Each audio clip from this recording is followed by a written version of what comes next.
How's everybody doing today? We got this baby in the house, this bad boy in the house, the Sigma 18 to 50 millimeter f2.8 for the Fujifilm X mount. I've been using this lens for a while now.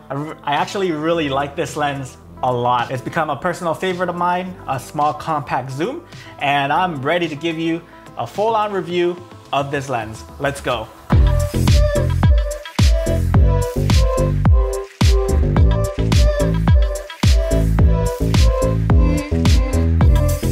Hey guys, welcome back to the channel. It's me, Iamtongue, and today I want to talk about this lens right here, the Sigma 18 to 50 millimeter f2.8 for the Fujifilm X mount. I've been using it for the past few months over here. I've used it as a travel lens, just been taking it around here in Portugal, just been, taking photos of life here in the Algarve, and I'm really enjoying it for its size and its convenience. I just want to start off with what I noticed about this lens, and that is its size. This thing is tiny as heck.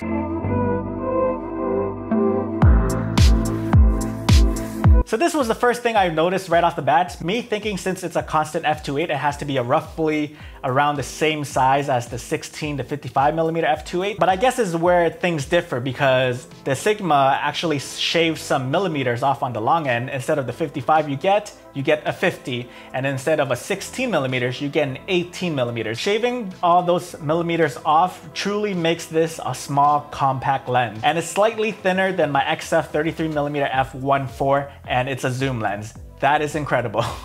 This lens has a 58 millimeter filter thread. This lens has a dust and splash resistant structure, and as you can see, it has a rubber gasket that will help fight off some splashy splash stuff. This lens paired with the Fujifilm X-T5 is a great combo. 18 to 50 millimeter is a full frame equivalent to a 27 to 75 millimeter focal length, which could be used for most general uses. You can do a lot of things with this: shoot videos, shoot landscapes, cityscapes, street photography, portrait photography. It's a very versatile lens. Let's move on to the image quality.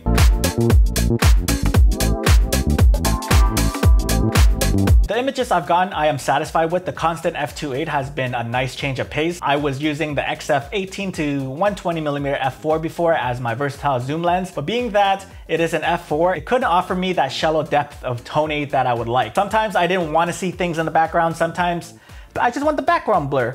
Is that okay? Is that so much to ask for?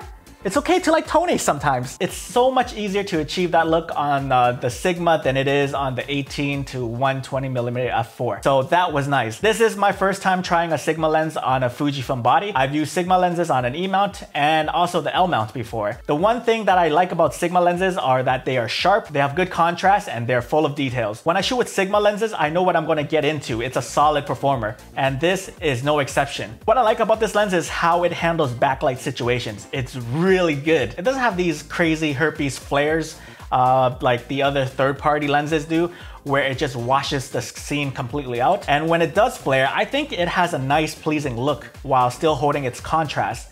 I was out visiting some beaches around the Algarve, and I had my wife post up while I took some shots of her. And as I was photographing her backlit, I just think the flares look so good in my opinion. There are complaints about the chromatic aberrations being bad on this lens, but I've only noticed this on the 40 megapixel sensors. But when I was using this lens on the XH2S, it was harder to look for. I really had to zoom in to like 400% on a 26 megapixel sensor to actually see some chromatic aberrations. So take that as you will, and just don't shoot into a bunch of tree branches and into the sun, and you should be okay. I shoot portraits, and so far I really didn't see much chromatic aberration while I was using this lens. We gotta talk about one of my favorite feature on this lens, and that is its close minimum focusing distance. At 18 millimeters, this lens gets insanely close at 10 freaking centimeters. I believe that the XF 30 millimeter macro lens that was just recently released last year, its minimum focusing distance is also 10 centimeters. And that's just incredible because it has some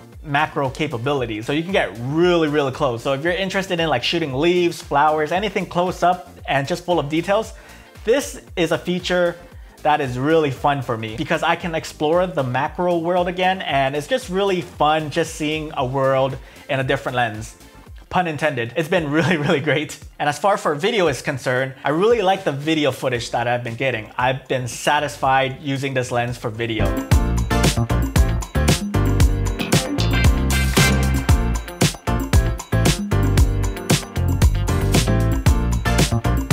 From 18 to 50 millimeters, you get all the video focal lengths you're going to need. And in my Fujifilm X-H2S 8-month long-term review video that I did like a few weeks back, if you want to see that, you can watch that here somewhere. Most of the B-roll footage you saw of Portugal, of the Algarve, was filmed on the Sigma 18 to 50 millimeter f2.8. So if you like those footages, you're going to like this lens a lot. Let's move on to autofocus. So Sigma lenses, they work great for the most part. There are some rare instances where I do feel that it's a step sluggish in some cases. If you ever tried Sigma glass on a different camera body before, you know what I'm talking about. But saying that, it doesn't happen all the time. I've been quite satisfied with the results I've been getting. Just look at this backlight situation with Hillary right here. So I just told her to walk towards me as I was trying to track her. And just to preface this, backlight situations tends to be hard for any lens, but in this case, I thought the Sigma did a terrific job. I took about 30 shots and I would say that they're all keepers. There are some shots where it focused on her body instead of her face, but I'll take it. It's usable in my eyes. And as far as video autofocusing is concerned, I think I did a great job plane tracking and bird tracking right here, as you can see in this video.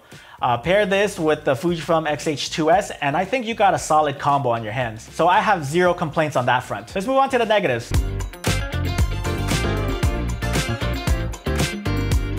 Well, for some of you guys, this could be a negative, but for me, I really don't care. There's no aperture ring. Deal with it. For all you Fujifilm purists out there, deal with it. Always the cool kids, man, just always complaining that lenses should have an aperture ring.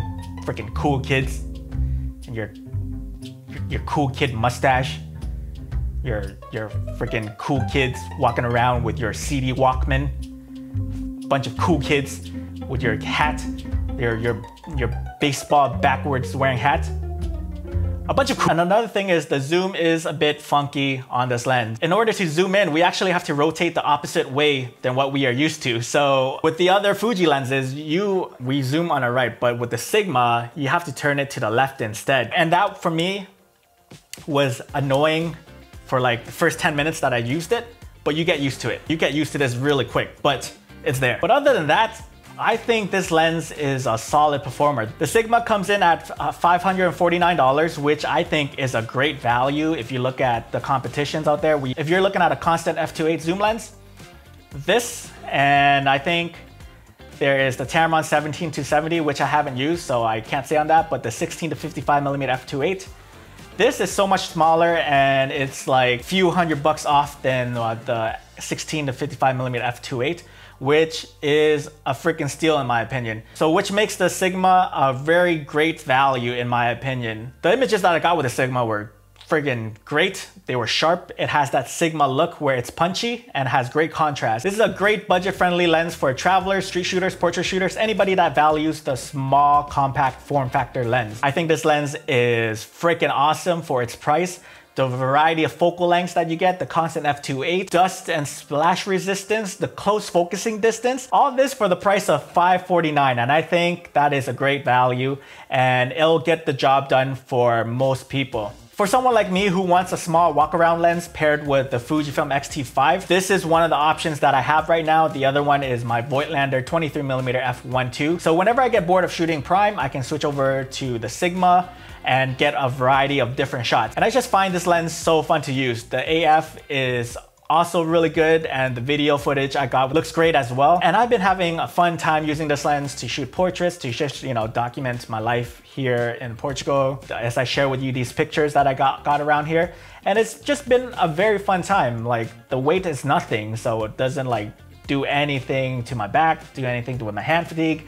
Nothing like that. Let me put this back onto you guys. What are your thoughts on the Sigma 18 to 50 millimeter f2.8 for the Fujifilm X mount? Let me know your thoughts, and if you're interested in this lens, I'll leave the links to them down in the description below. And if you did find this video valuable or helpful in any way, do me a favor and subscribe to my YouTube channel. If you haven't already, I would greatly appreciate that. I do Fujifilm content on this channel. And as always, my name is Tongue, and I'll see you in the next video. I love you. Okay, bye.